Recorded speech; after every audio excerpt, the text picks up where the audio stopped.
Assalamualaikum warahmatullahi wabarakatuh. Hai semuanya, perkenalkan nama saya Yudita Andreasa Latif dari kelas 2E jurusan Pendidikan Guru Sekolah Dasar Fakultas Ilmu Pendidikan Universitas Negeri Gorontalo. Pada video ini saya akan menguraikan model-model pembelajaran inovatif. Sebelum itu, saya akan menjelaskan apa itu pembelajaran inovatif. Nah, pembelajaran inovatif adalah pembelajaran yang lebih memberikan peluang kepada siswa untuk mengkonstruksi pengetahuan secara mandiri dan dimediasi oleh teman sebaya. Langsung saja, yang pertama yaitu metode pembelajaran decision making. Model pembelajaran ini akan melatih para siswa berpikir secara kreatif, kritis, dan logis untuk mencari penyebab dan jalan keluar dari setiap masalah yang dihadapinya. Pembelajaran diawali dengan penjelasan yang dilakukan oleh guru mengenai sebuah topik yang nantinya akan menjadi tugas para siswa.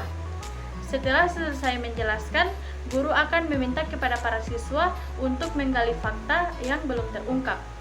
Untuk dapat menemukan fakta serta mencari jalan keluar dari sebuah permasalahan yang diangkat, maka para siswa harus membuat jawaban sementara atau hipotesa.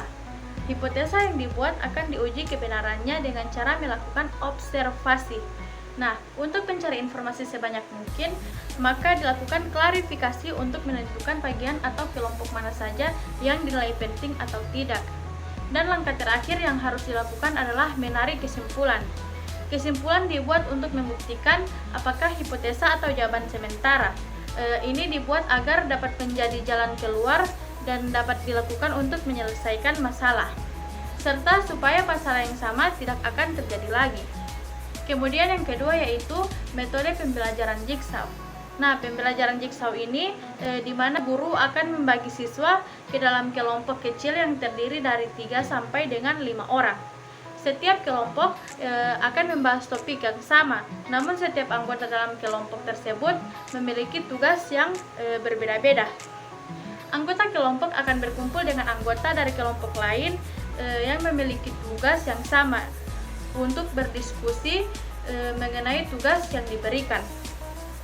Setelah diskusi selesai dilakukan, para anggota kelompok akan kembali ke dalam kelompoknya masing-masing.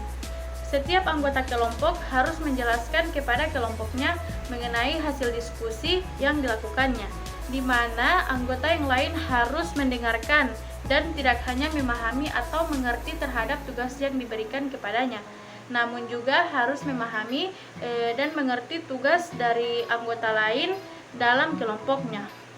Di akhir pelajaran, secara acak, guru akan menunjuk satu orang untuk menjelaskan hasil diskusi yang dilakukan dalam kelompok. Siswa lain yang tidak mendapatkan tugas untuk menjelaskan diharuskan untuk memberikan pendapat atau pertanyaan berdasarkan penjelasan yang diberikan oleh siswa tersebut. Diskusi akan ditutup dengan kesimpulan dari guru.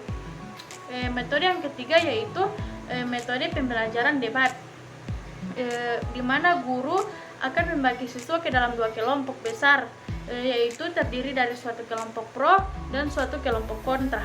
Hal ini pula ditunjukkan kepada suatu kasus atau permasalahan yang diangkat. Setiap anggota kelompok, baik itu kelompok pro atau kontra, akan memberikan pendapat terhadap kasus yang sedang dibahas. Selama debat berlangsung, guru akan menuliskan di papan tulis mengenai hal atau poin-poin penting apa saja yang didapatkan. Setelah debat selesai, guru akan meminta siswa untuk merangkum kesimpulan dari debat yang mereka lakukan berdasarkan hal atau poin-poin penting yang ada di papan tulis. Sekian penjelasan dari saya. Assalamualaikum warahmatullahi wabarakatuh.